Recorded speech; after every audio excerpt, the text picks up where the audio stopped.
ja mám teraz trošku myšom v hlave, lebo ideme práve točiť obraz.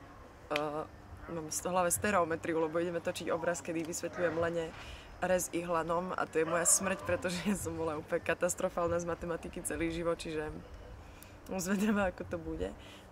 S postavou Rózy máme spoločné asi viac, než som si myslela na začiatku, lebo v postupe, ako to natáčame, ako sa vlastne vraciam do tých tínedžerských čias, ktoré nie sú až tak ďaleko, lebo mám 23 rokov, ale do čias, dajme tomu, ja neviem, okrem toho, že strednej, možno až základnej školy, ako sme chodili von, ako sme riešili chlapov, čo sme si vtedy mysleli, čo bude, čo bolo vtedy pre nás kamarátstvo, čo je pre nás teraz kamarátstvo a tak ďalej, tak zistujem, že sme hrozne podobné. Hrozne, až mi je to smiešno niekedy.